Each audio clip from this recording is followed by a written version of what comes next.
Hello everyone, how are you all? Hope you're doing fine. So we have already completed our Beehive 2 lesson. Now it's time for our next book, that is Moments. We are going to start with our chapter number 4 in the Kingdom of Fools.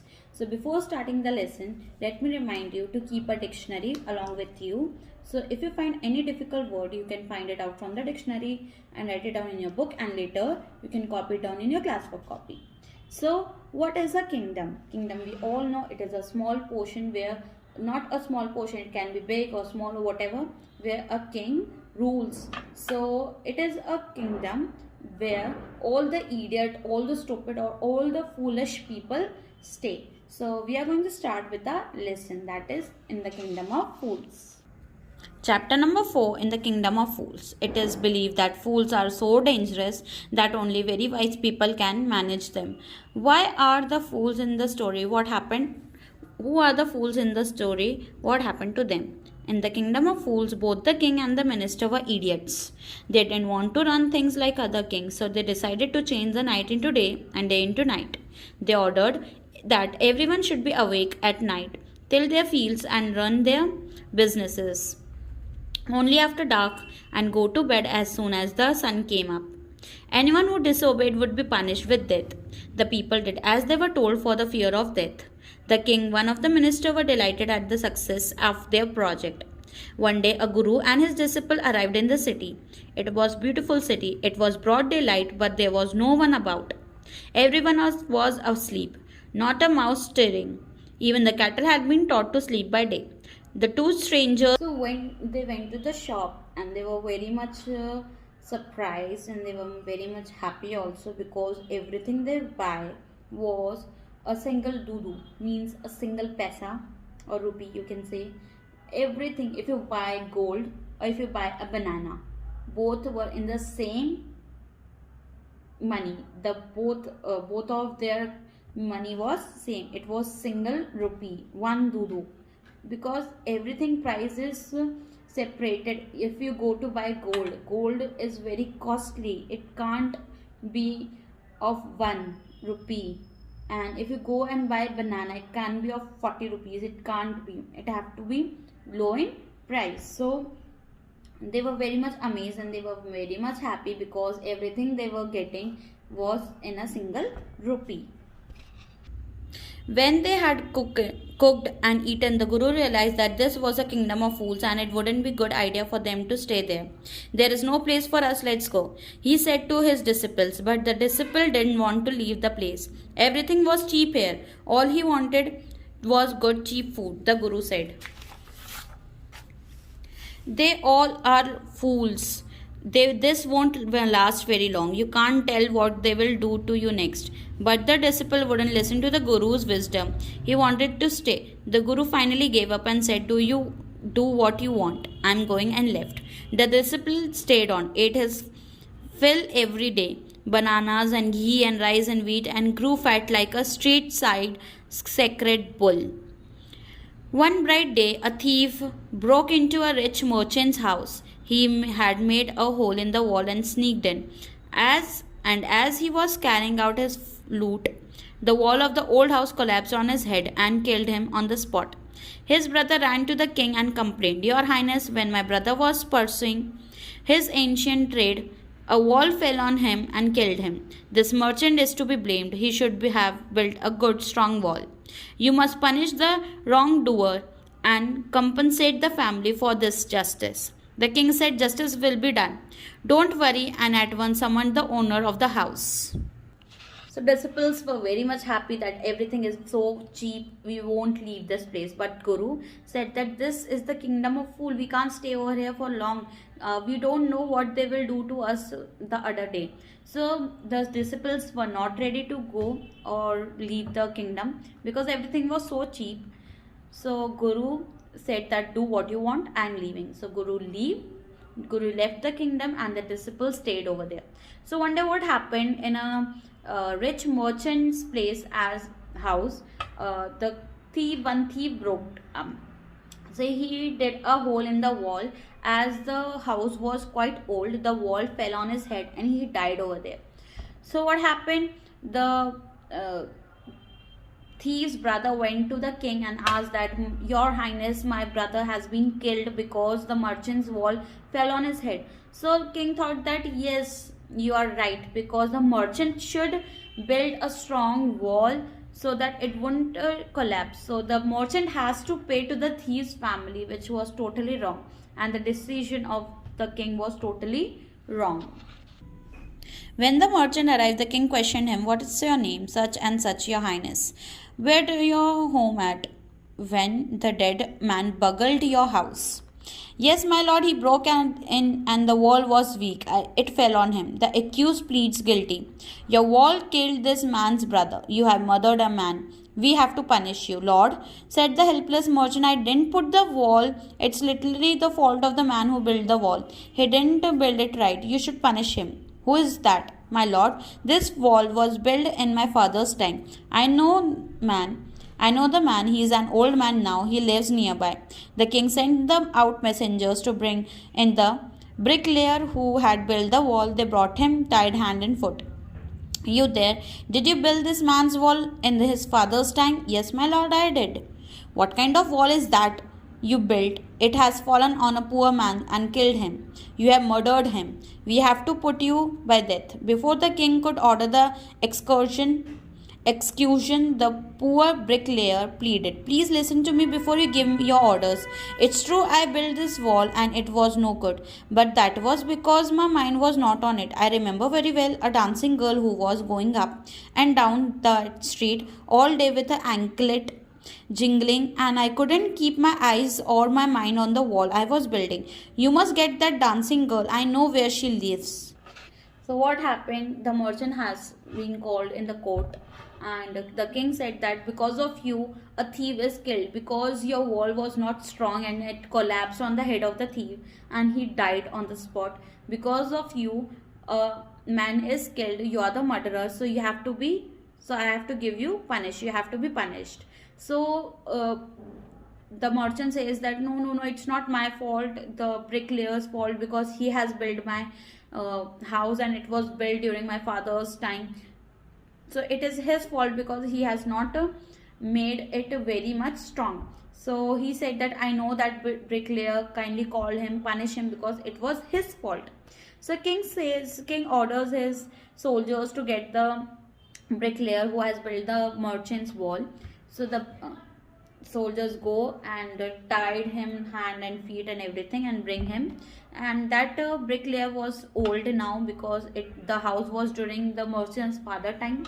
So it was very old house now. And the bricklayer says that I remember I built his house, but listen to me before giving me any punishment.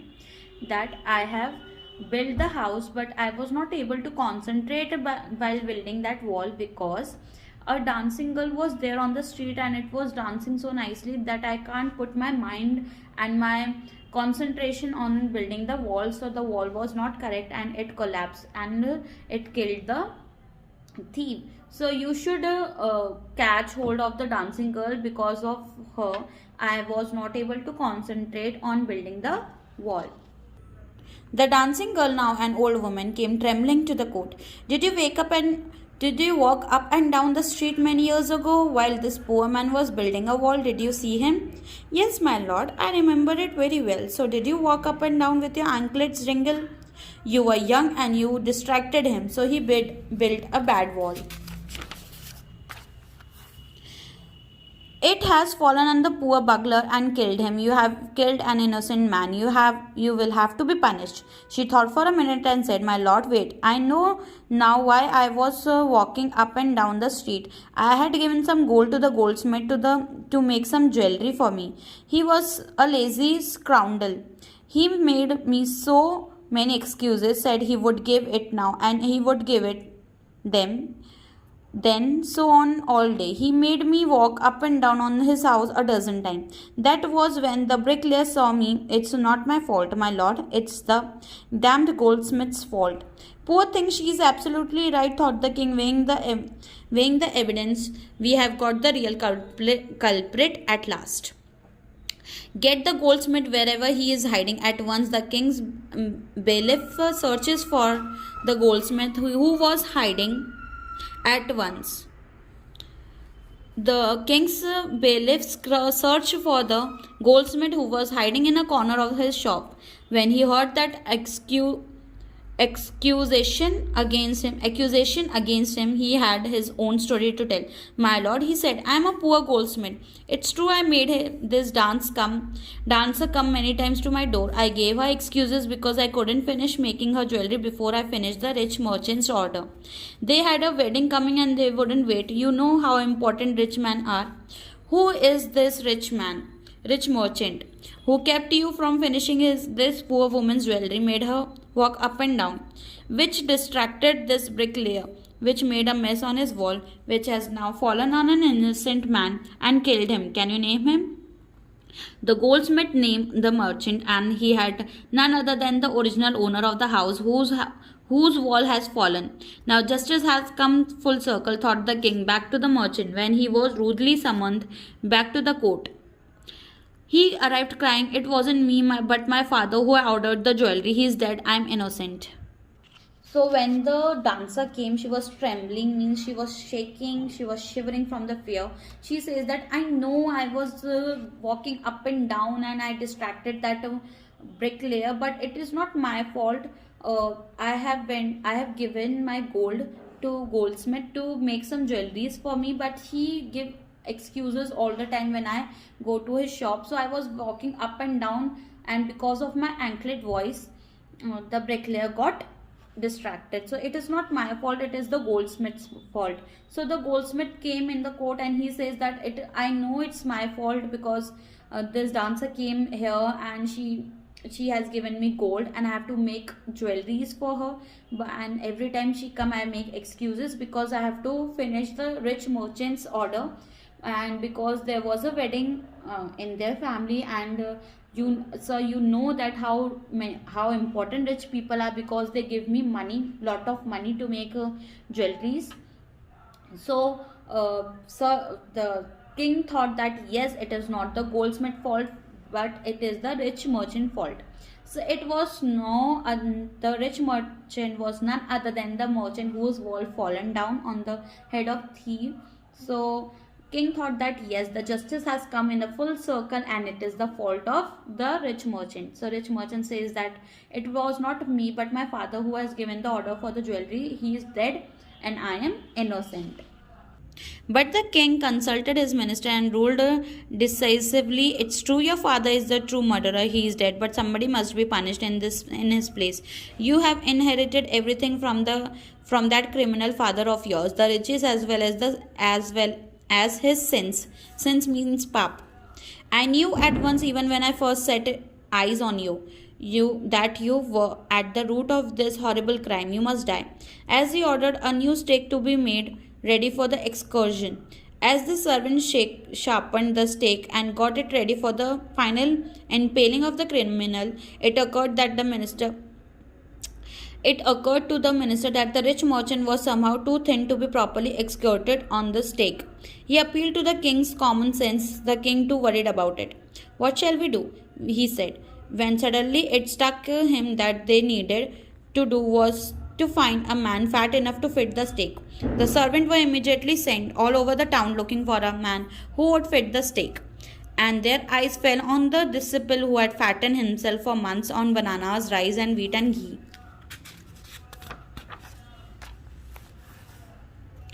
What have I done wrong? I am innocent. I am a sannyasi, he cried. That may be true, but it is the loyal decree that we should find a man fat enough to fit the stake, they said, and carried him to the place of excursion. He remembered his wise guru's word, This is a city of fools. You don't know what they will do next. While he was waiting for death, he prayed to his guru in his head, asking him to hear his cry wherever he was. The guru saw everything in his vision. He had magic powers. He could see far and he could see the future as he could see the present and the past. He arrived at once to save his disciple, who had got himself into such a scrape through love of food. As soon as he arrived, he scolded the disciple and told something in a whisper. Then he went to the king and addressed him, O wisest of the king, who is greater, the guru or the disciple? Of course the guru, no doubt about it. Why do you ask? Then put me to the stake first. Put the disciple to death after me. So there was a stake, means a plate of wood where a hole is there where you put your neck, and the king's soldier will cut your head. So it was find out that the stake was not suitable for the merchant as he was so thin. So the minister told that we should find another man and we should sacrifice him, or we should punish him who is fat enough to fit in the stake. So kings thought that yes, it's a very good idea. So he sent his soldiers to the kingdom to find a suitable fat man. So they found the disciple who has fattened while eating ghee, wheat, rice and everything. So disciple says that what we have done wrong, we are the sannyasis and all. So the loyals didn't listen to them, and they took him for the excursion. So while standing on the stake on the edge of death, they remember their guru and they plead him to help them out. Then what happened? The guru was having some magical powers. He could see the future, the past, the present, and he was very knowledgeable. So guru appeared at once to save his disciples. So he whispered something in the ears of his disciples and said to the king, you are the wisest king I have ever met. So what do you think, who should sacrifice, me or the disciples? So he says that you are the wisest one. So the guru says that you should sacrifice me first, then my disciple. When his disciple heard this, he understood and began to clamor, me first, you brought me here first, put me to the death first, not him. The guru and the disciple now got into a fight about who should go first. The king was puzzled by this behavior. He asked the guru, why do you want to die? We choose him because we needed a fat man for the stake. You shouldn't ask me such question, put me to the death first, replied the guru. Why, there's some mystery here. As a wise man, you must make me understand. Will you promise to put me to death if I tell you? Asked the guru. The king gave him solemn words. The guru took him aside out of the servant's earshot and whispered to him, do you know why we want to die right now, the two of us? We have been all over the world, but we have never found a city like this or a king like this. King like you. That stake is the stake of God of justice. It's new. It has never had been a criminal on it. Whoever dies on it first will be reborn as the king of the country, and whosoever goes next will be the future minister of this country. We are sick of our aesthetic life. It would be nice to enjoy ourselves as king and minister for a while. Now keep your words, my lord, and put us to death. Me first, remember.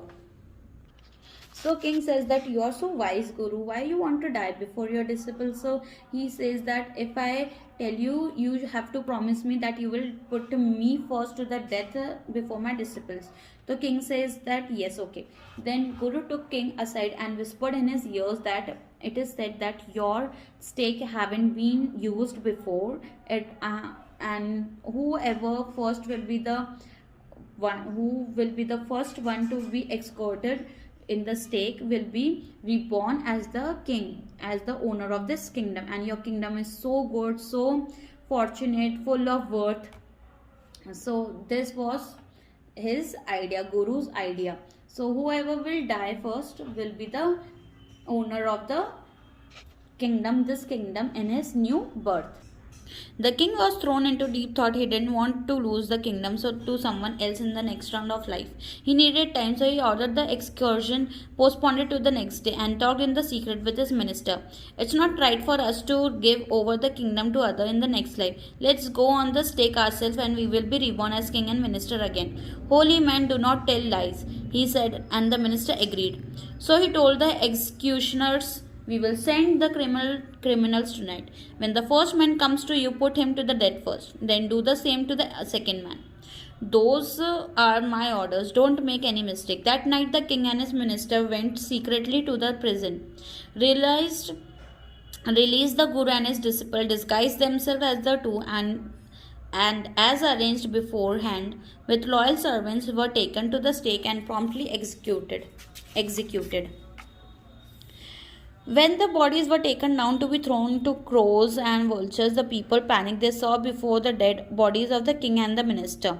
The city was in confusion. All night they murmured and discussed the future of the kingdom. Some people suddenly thought of the guru and disciple and came up with them as they were prepared to leave town unnoticed. We people need a king and a minister, said someone.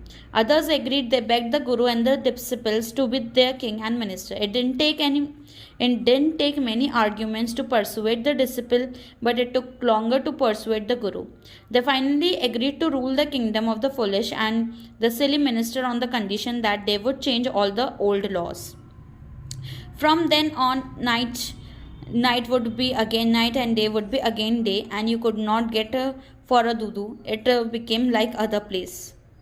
So what happened? The king went in a deep thought, and he discussed this with his minister and asked him that we should go and execute ourselves and we will be reborn as king and the ministers. So they went secretly and they ordered the executioners that whosoever comes to you first, kill him first, then the other. So they came to the jail. They released Guru and his disciple.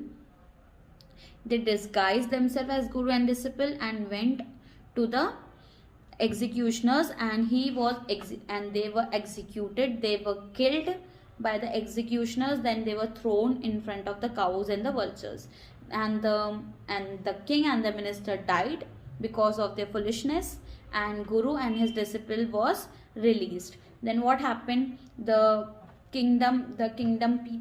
people were very much worried that who will be the king and the minister now. So they they requested the guru to be the king and the disciple to be the minister, as they were very much witty, they were very much wise. So it didn't take time for the disciple to agree upon it, but it took time for the guru to agree upon it. Finally he agrees that yes, I will be the king, but in one condition, that everything will be back to normal. The day will be the day and night will be the night. So from then onwards there was nothing, the everything price also changed. There was nothing, the price was everything price was 1 dudu, that also changed, and the price of everything changed according to their worth. So from that day it became again, the kingdom of fools became the kingdom of wise people. So here we have completed the lesson in the kingdom of fools. Hope you have understood it. Complete your classwork copy, learn everything and read also. Thank you.